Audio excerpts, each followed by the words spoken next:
Thank you, and welcome to the channel. A former White House Chief of Staff during the Obama administration, Rahm Emanuel, said, "Never allow a crisis to go to waste. If something happens or someone says something you don't like, focus on what you can learn constructively from it." Kemi Badenoch was attacked by the current Nigerian Vice President Kashim Shettima for her remarks concerning Nigeria. Her statement about leaving Nigeria to escape its challenges sparked backlash, with some Nigerians accusing her of undermining the country's image. Hear Kemi Badenoch in her own words. I'm a child of the 80s. I was born in London, but I grew up in Lagos, Nigeria. Thank you, Roxy. Lagos was a place where almost everything seemed broken. I grew up under a military dictatorship, and I would never have believed that 40 years later, I would be standing here as the leader of the world's most successful political party in the history of Western democracy. I grew up in Nigeria, and I saw firsthand what happens when politicians are in it for themselves, when they use public money as their private piggy banks, when they promise the earth and pollute not just the air, but the whole political atmosphere with their failure to serve others. I saw what socialism means for millions. It's poverty and broken dreams. I came to Britain determined to make my way in a country where hard work and honest endeavour can take you anywhere. I was born here, but I grew up in a place where fear was everywhere. You cannot understand it unless you've lived it. Triple checking that all the doors and windows are locked, waking up in the night at every sound, listening as you hear your neighbours scream as they are being burgled and beaten, and wondering if your home will be next. Growing up without constant electricity means I'm very paranoid about energy. That is why I'm a net zero skeptic. I know what it's like when the lights don't turn on, and it's another thing we take for granted. I quote Kemi Badenoch, "This is my country. I don't want it to become like the place I ran away from. I want it to get better and better, not just for me, but for the next generation. If you see value in our content, please kindly consider subscribing and share it. Thank you." In response to these remarks, the Vice President of Nigeria attacked Kemi. Listen to the Vice President in his own words. Migrants are the source of life in all societies. Rishi Sunak, the former British Prime Minister, is originally from India. A very brilliant young man. He never denigrated his nation of ancestry, nor poured venoms on India. Kemi Badenoch, the leader of the British Labour or Conservative Party. We are proud of her, in spite of her efforts at denigrating her nation of origin. She is entitled to her own opinions. She has even every right to remove the Kemi from her name. But that does not underscore the fact that the greatest black nation on earth is the nation called Nigeria. Kemi is not a perfect person, and no one is perfect. We will go through published cases from credible sources, and in the end, you can answer all the questions by yourself. Instead, for Nigerian politicians to embrace what Kemi Badenoch said and approach it constructively, she was attacked by people like the Vice President. There is nothing new under the sun. So many politicians and celebrities have described the level of corruption in Nigeria, and what Kemi Badenoch did was to re-echo what many prominent politicians and celebrities have said. It is an open wound that the whole world is seeing. Sugarcoating the problem of corruption in the mainstream media is like putting a bandage on a wound without properly cleaning it with antiseptics and disinfectants. Even if Kemi had not stated the situation in Nigeria, the world already knows what's out there. You get a good compilation of corruption cases in Nigeria by asking Google. Almost every country has a corruption problem, but the question is, at what level?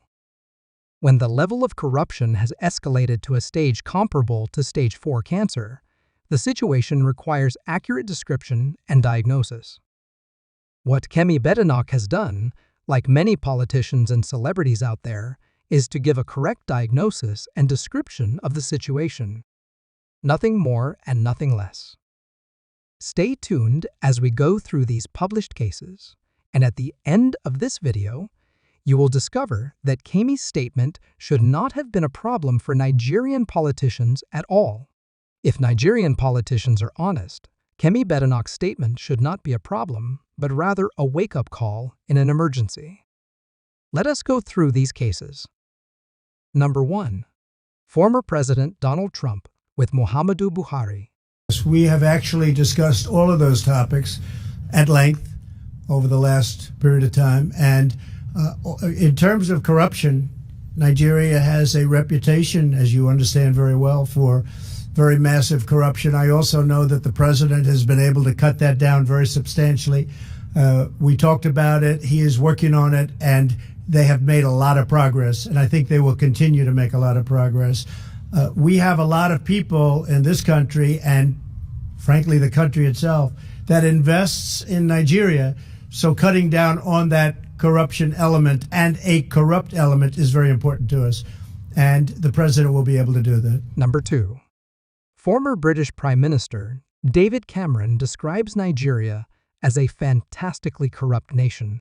Britain's Prime Minister has been heard on camera calling Nigeria and Afghanistan, quote, fantastically corrupt countries. David Cameron was speaking to the Queen about an anti-corruption summit in London, which opens on Thursday. Take a listen. We've had a very successful cabinet meeting this morning. We talk about our anti-corruption summit. We've got the Nigerians. We've got some leaders of some fantastically corrupt countries coming to Britain. We've got Nigeria and Afghanistan, possibly the two most corrupt countries. Number 3. President Muhammadu Buhari validates David Cameron's remark. President Buhari, welcome to the program. Thank you. You are here for an anti-corruption summit and try to tackle this big scourge. Of course, it's been overshadowed by what the Prime Minister said to the Queen about your country in Afghanistan, calling you fantastically corrupt. What is your reaction to that? Well, I think he's been honest about it. He is talking about what he knows about the two of us, Afghanistan and Nigeria. And by what we are doing in Nigeria by the day, I don't think you can fault him. I hope he did not address the press. He said it privately, and somehow you got to know it. That's true. He said it privately. He didn't think that it was going to be broadcast, but it was. And you were being very blunt and very honest yourself by saying that he was right. And you told me, Mr. President, during your campaign that we have to kill corruption or else corruption will kill Nigeria. How are you doing? Are you making any inroads? Yes, we are, and those that are following the developments see it. Nigerians now are acutely aware that what we were saying during our campaigns, there was no exaggeration. And a few instances where $2.1 billion.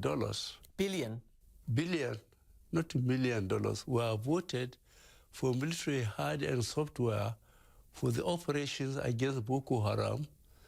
Those responsible sat down as if they were going to have lunch or dinner and shared it and put it in their accounts. You're kidding. The money that you designated to fight your major terrorist group, Boko Haram, they put it in their pockets. Yes. Number 4. London tour of Nigerian corrupt money funneled through Britain. The international community, specifically the United Kingdom, the United States, other financial centers, are playing a huge role in facilitating elite corruption in Nigeria through offshore corporate tax havens, lax banking and property laws. First stop is the capital's wealthy Belgravia district. Tax papers leaked from the Panama-based law firm Mossack Fonseca suggest 2 multi-million-dollar properties are linked to Nigerian Senate President Bukola Saraki. He has denied the allegations. Next up, several lavish properties that have been subjected to asset forfeiture proceedings by a court in Houston, Texas. The U.S. Department of Justice is investigating allegations they were received as bribes by Diezani Alison-Madueke, the former Nigerian oil minister and OPEC secretary. Number 5. Aljazeera's inside story on corruption in Nigeria. Well, Nigeria is one of the world's largest oil producers, but rampant corruption and mismanagement over the years has left many Nigerians wondering where most of the wealth has gone. The country's newly elected president certainly thinks so. He's promised to fight corruption. Muhammadu Buhari's pledge to investigate claims by the former head of the central bank that $20 billion worth of oil revenue went missing from the state oil company. A report by accountants PricewaterhouseCoopers said the national oil company should refund $4.3 billion to the government. But it's not just the oil industry that's plagued with corruption. On a recent visit to Washington, Buhari sought President Obama's help in finding and getting back the $150 billion stolen by corrupt former officials and held in foreign bank accounts. Buhari appointed a new head of Nigeria's intelligence service to fight corruption. Yvonne Dege met him and those directly affected. Number 6. Further, Al Jazeera's inside story on corruption in Nigeria. Hello and welcome to the programme. I'm Martine Dennis. Nigeria is one of the largest oil producers in the world. It's also one of the most corrupt. So most of its population of more than 160 million see little of that wealth, and many are even on the verge of starvation. Unlike those at the top, many of whom are accused of stealing billions of dollars with impunity. Money that was meant to help tackle the threat from the armed group Boko Haram. Now, these pictures show large bundles of cash, $43 million in all, at an expensive apartment in Lagos. The National Spy Agency claimed the money belonged to them. But on Wednesday, President Muhammadu Buhari suspended the head of the agency. He also acted against another senior civil servant who's accused of taking money meant to help feed the hungry in Borno State and giving it to companies in which he had a personal interest instead. The president's ordered an urgent investigation into both cases, and he says they're linked. Now, former British Prime Minister David Cameron, you may remember, was caught on camera last year describing Nigeria as fantastically corrupt. Corruption is difficult to measure because of its nature, but Transparency International ranks Nigeria as one of the most corrupt countries in the world. The Council on Foreign Relations says official graft rose under the previous president, Goodluck Jonathan, especially in the security, petroleum and power sectors.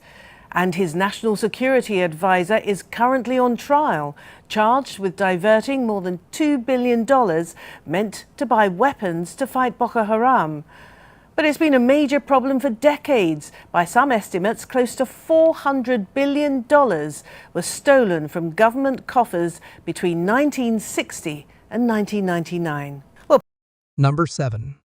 Al Jazeera's report on millions of dollars found in an apartment in Lagos. Officials of Nigeria's anti-corruption agency uncover a huge pile of cash. $43 million stacked in hundreds of neatly wrapped bundles. Almost every filing cabinet, safe and wardrobe in this apartment in Lagos was full of the notes. The government must get to the root of the owners of this money. They are not ordinary Nigerians. Number 8. PBS News investigation. We return again to our continuing series this week, Nigeria, Pain and Promise. Tonight, special correspondent Nick Schifrin looks at corruption in the oil-rich nation, from allegations against the former government down to the police on the streets. On the streets of Lagos, there's a saying, every day is for the thief. Godwin Ekpo's thief was supposed to be his protector. Do the police often ask for money? It's still common in Nigeria here. And police are fond of taking money from people by force. Godwin drove a taxi called a tricycle. Last month, the police officer stopped him to demand a bribe. He requested for 2,000 naira. That's about $10, what Godwin would have made working as a taxi driver that morning. So I said, I'm coming from the church with my family. He was with his wife and their 3 children. He refused to pay. All of a sudden, I heard a gunshot twice. And now went down, holding my jaw like this. And the blood was just gushing out. So the bullet came right through there? Right through here. The officer had shot him for refusing to pay $10. What gave him that audacity to shoot the gun to innocent people? We were not robbers. In Nigeria, the corruption is sadly everywhere. Shopkeepers here say police preside over a market for fake medicine. I've been asked for bribes by police officers, by soldiers, by airport security officers behind the X-ray machine. In Nigeria, the cancer of corruption has been spreading for years. Often it starts in childhood. The Kuletu school in Bauchi State looks like many rural Nigerian schools. This is the second-grade classroom.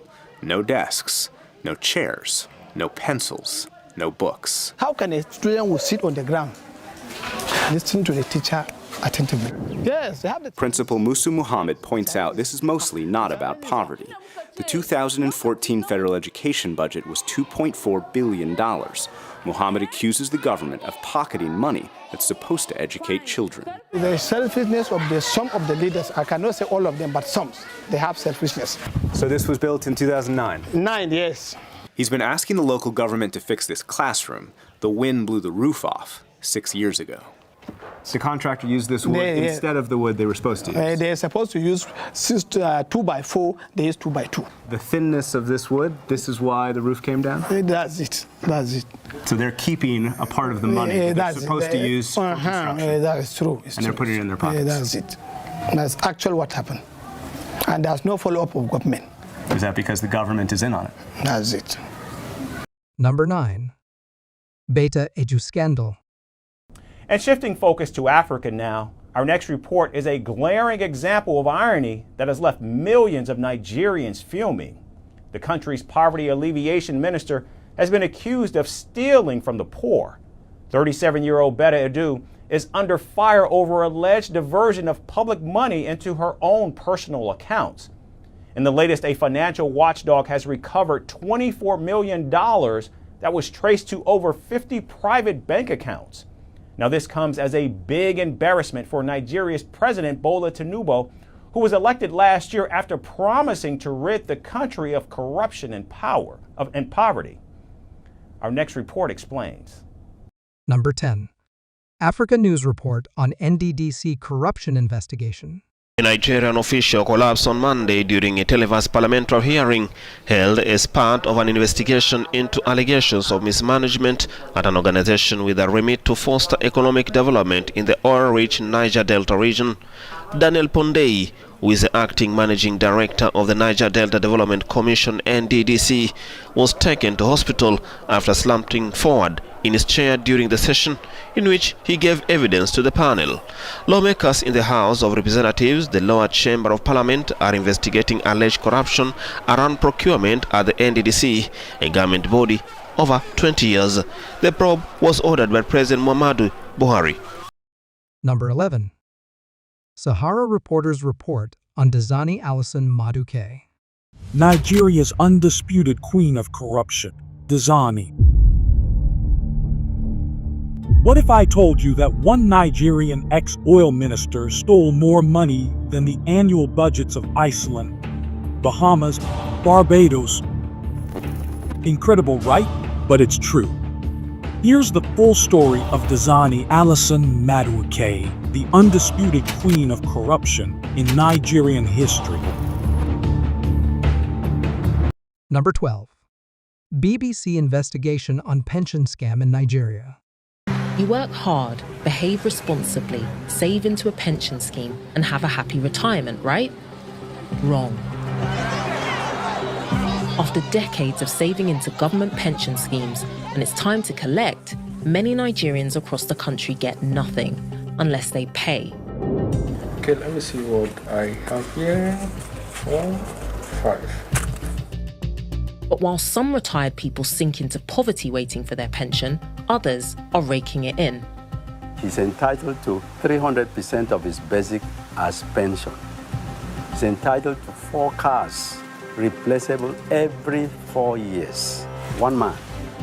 I'm Yemisi Adegoke, and I want to find out why politicians are awarding themselves huge pensions while ordinary people are having to fight to get anything at all. When you retire, it's like you are in hellfire. You are no more a human being.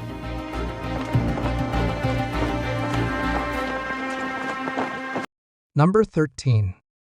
Africa News Report on Corruption in the Nigerian Military. Nigeria's army has sent packing nearly 200 army officers in a move to rid corruption in the armed forces.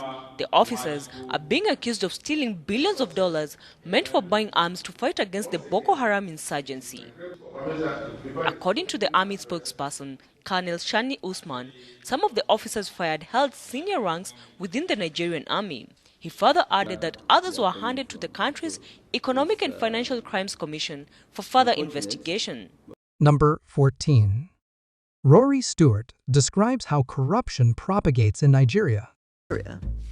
The problem is partly complete, and this is a lesson maybe for British politics, no realism at all about the targets they set. They will set, every government comes in promising to almost sort of triple the country's growth in the next 4 years.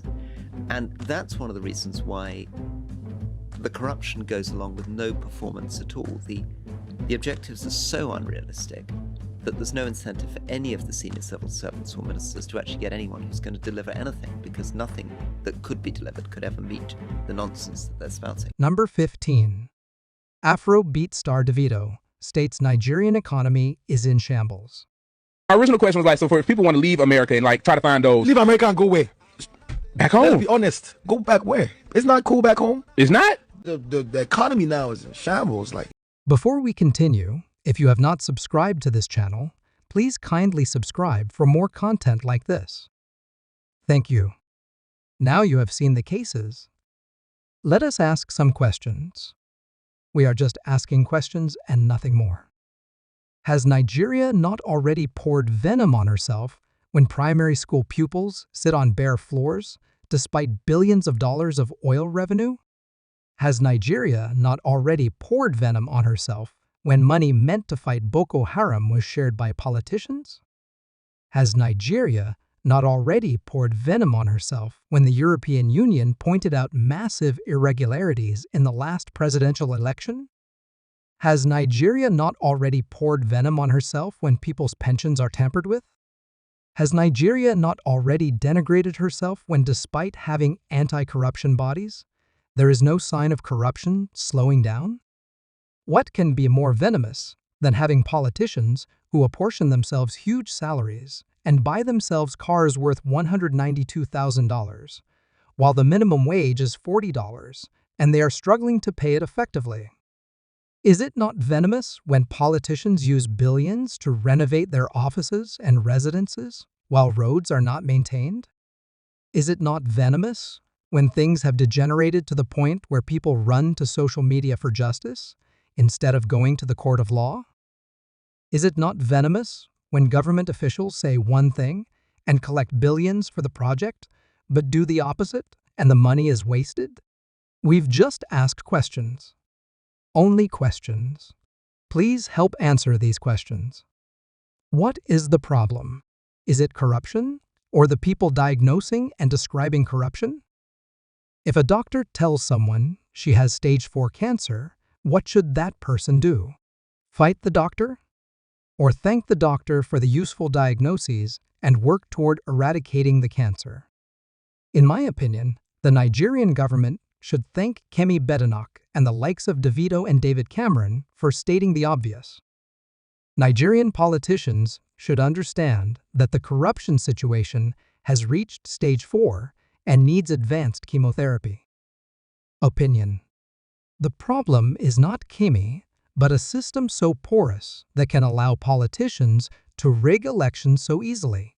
The problem is not Kemi, but a porous system allowing politicians to steal billions of dollars and go scot-free. The problem is not Kemi or Devido, but a porous system that can allow insecurity to linger on longer than necessary. Do not fight the doctor tells you there is cancer. Fight the cancer. Let me know what you think in the comment section. Thanks for watching, and please share this video.